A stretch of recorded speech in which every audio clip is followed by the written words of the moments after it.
Reset, tema 7. Já estamos no 7, meus amores. Hoje a gente vai falar sobre sintomas e doenças, né? Gente, esse é um tema que me encanta, é um tema que me deixa sempre muito surpresa, né? E não existe uma ligação direta, tá? Porque muitas vezes uma pessoa diz assim, Márcia, tenho problemas com o estômago, com a digestão ruim, com o sistema digestivo. Necessariamente eu tenho que ter algum problema com a minha mãe, porque é da mãe que a gente recebe a nossa alimentação, a nossa primeira alimentação. Eu digo não necessariamente. Não necessariamente. A gente tem que ter muito cuidado para é, ligar um ponto ao outro assim diretamente, tá?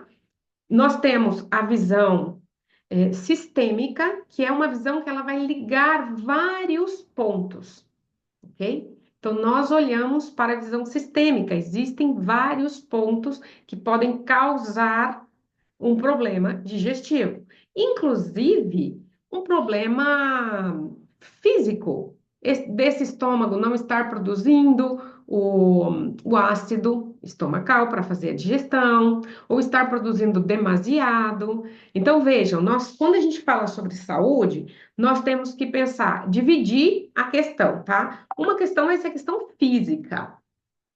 Deixa eu tirar o WhatsApp aqui, gente, porque eu não quero esse WhatsApp apitando aqui atrás.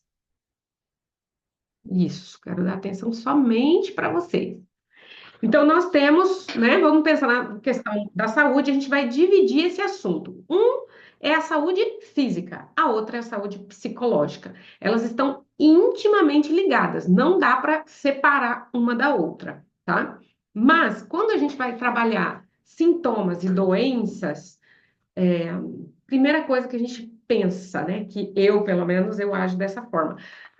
Você foi ao médico? Eu pergunto para a pessoa: você foi ao médico? Já procurou tratamento? Testou se o tratamento te serve? Se vai servir para você? Fez um teste com a medicação indicada? Por quê, gente?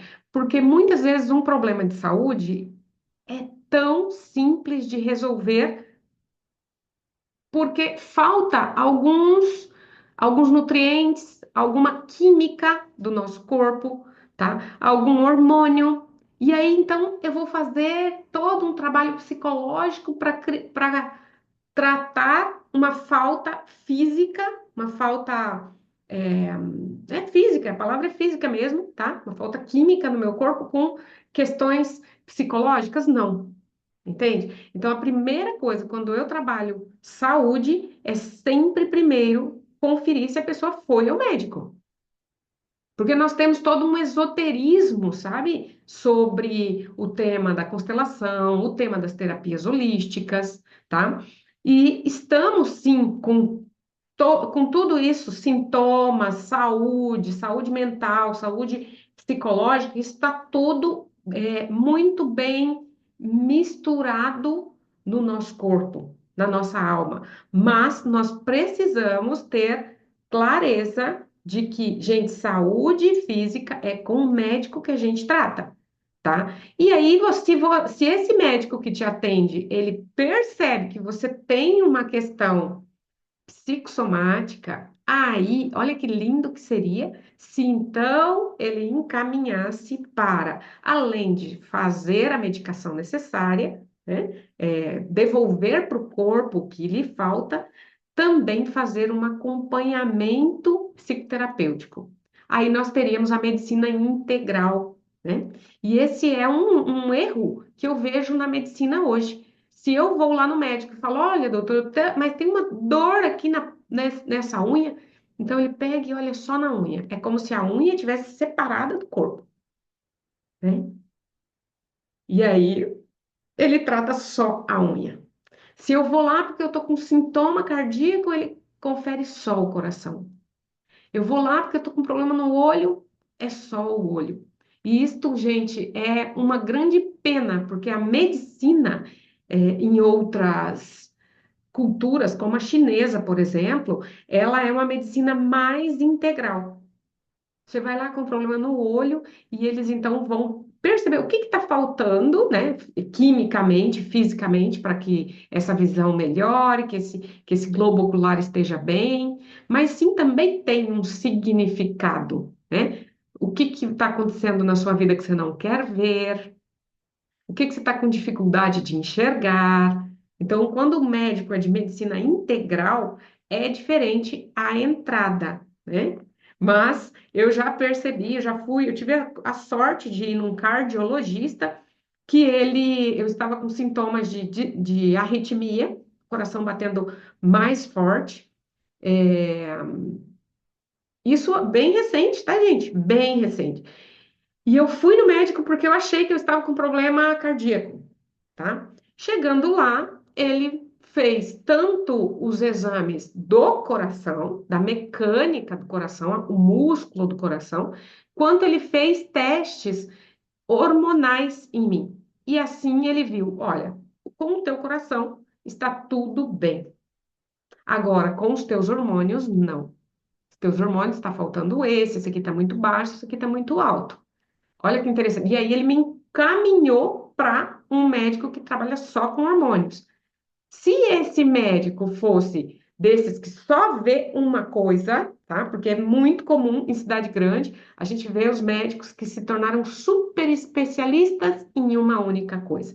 Ele ia me dizer: não, você pode ir embora, tá tudo bem, né? Tá tudo bem com o meu coração. Certo?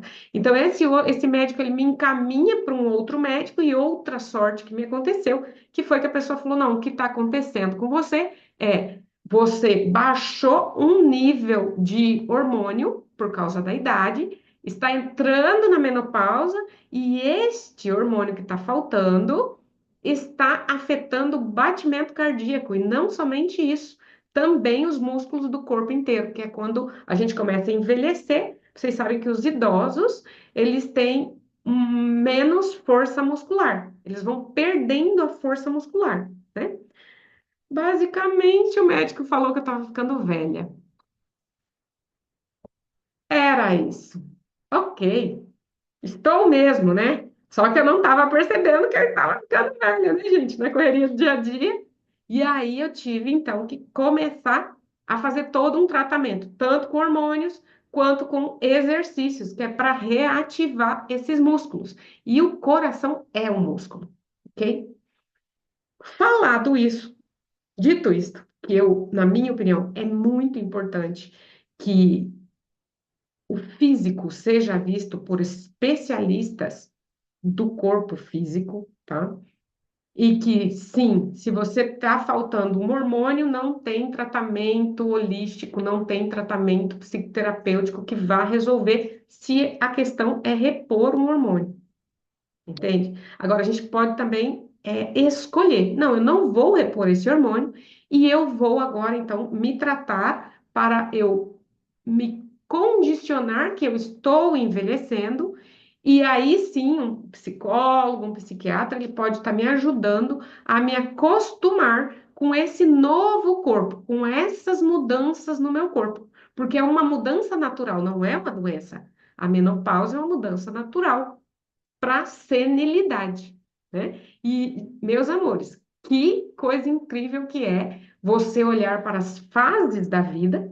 Você vê lá a fase infantil da vida, a adolescência, né? A fase adulta, e aí você chega aos 42, 45, 48, você chega na senilidade, fase senil da vida.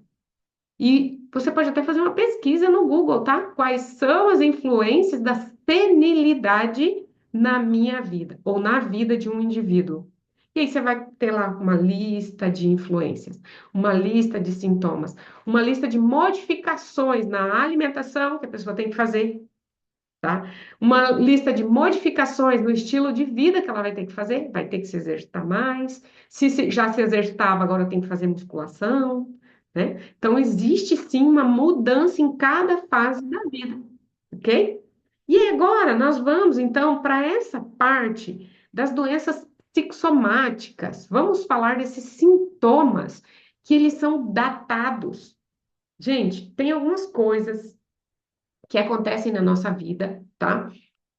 Alguns sintomas e algumas doenças acontecem na nossa vida a partir de um tempo que aconteceu algo difícil, ok? E isto a gente tem toda uma linha para estudar, que é a biorressonância, a ressonância biológica, a microfisioterapia, né? Eles estudam tudo o que o corpo guardou de informação, os bloqueios que o nosso corpo tem, e ele traz esses bloqueios para algumas áreas do nosso corpo, né? Por exemplo, nessa linha de pensamento, na parte da frente do corpo, qualquer sintoma na parte da frente do corpo tem a ver com o que está vindo no meu futuro.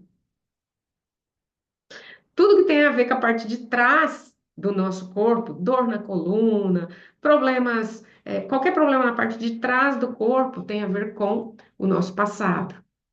Da cintura para baixo, nas pernas, problemas nas pernas, eles já ligam a não conseguir se desenvolver ou caminhar pelos novos caminhos que estão se abrindo, ou bloqueios em caminhar pela vida. Quais são as dificuldades que você está tendo para caminhar na vida? Problemas nos seios, nas mamas, eles ligam a problemas com as mães, né? E a constelação observa que muitas pessoas estão adoecidas ou com sintomas porque estão seguindo pessoas que elas amavam na morte. Quando a gente tem um luto muito intenso por alguém, ou a gente para e não segue nem para a vida nem para a morte, isso é um bloqueio, ok? Ou a gente aos pouquinhos vai seguindo em direção à morte, uma morte antes do tempo, através de ter uma doença, através de ter um mal-estar na nossa saúde.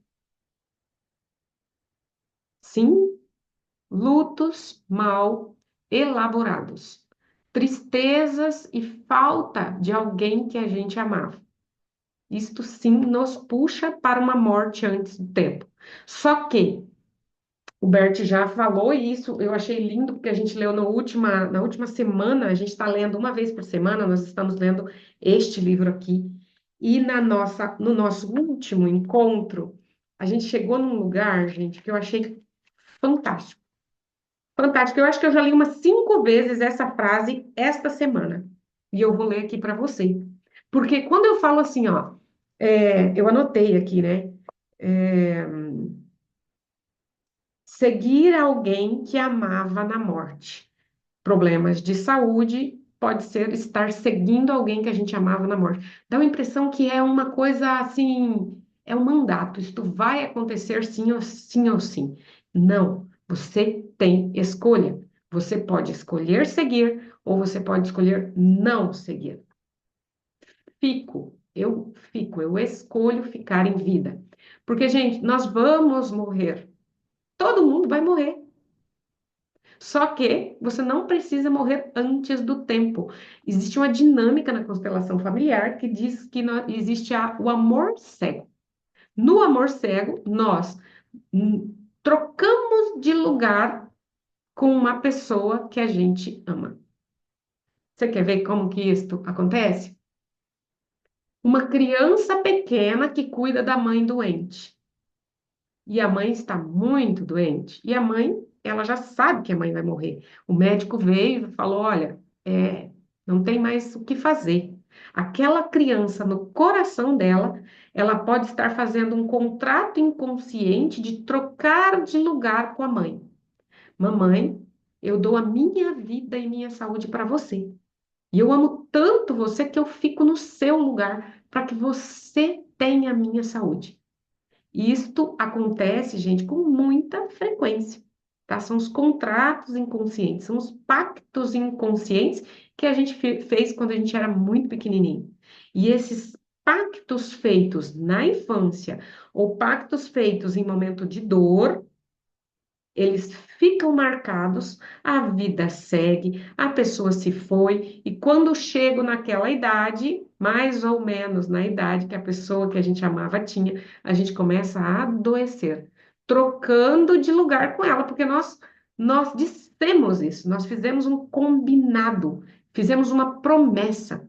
Se a mamãe sarar, eu dou a minha saúde pelo lugar dela. E isso, gente, também se chama amor cego e também se chama pensamento mágico. Pensamento mágico.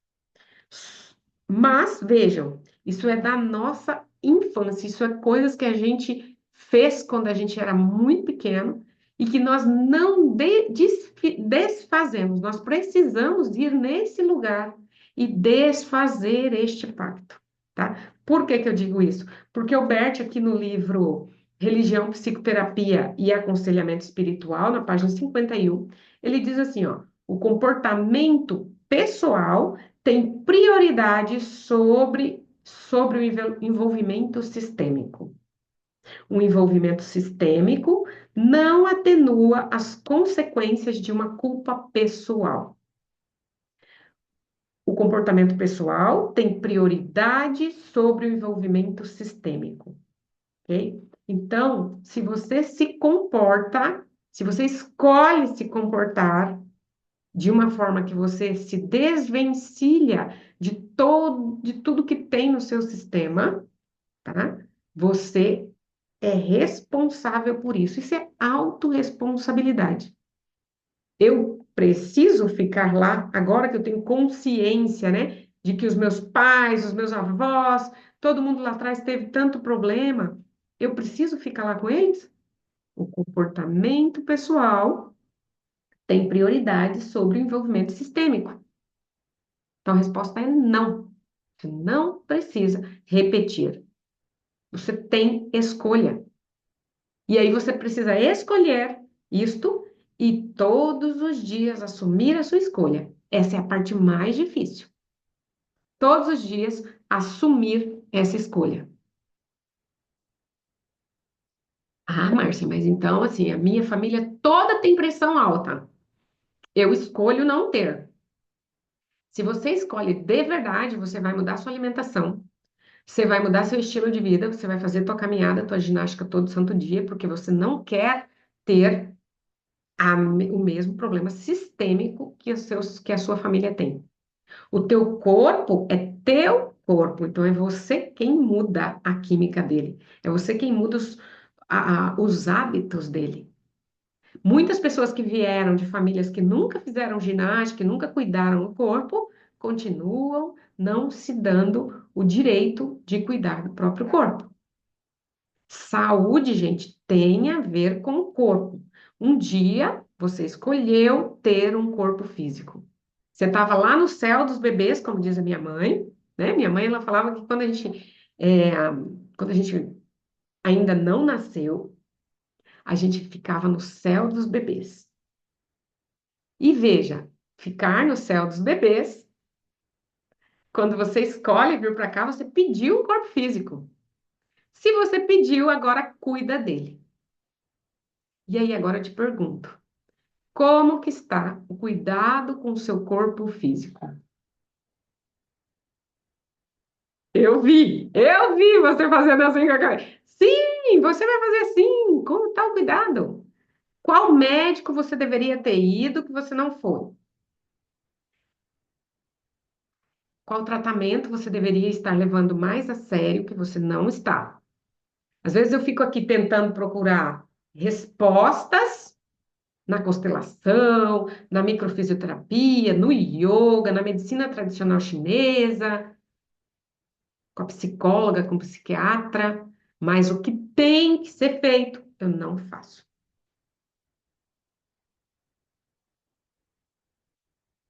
Ok? O que é, anota aí, o que é que você tem que fazer que você está protelando, vai estar deixando para depois, deixando para depois, deixando para depois. Eu vou fechar a câmera agora e eu vou fechar o áudio, tá? E daqui a pouquinho eu volto porque eu quero que você anote de verdade isso, eu quero que você faça essa reflexão.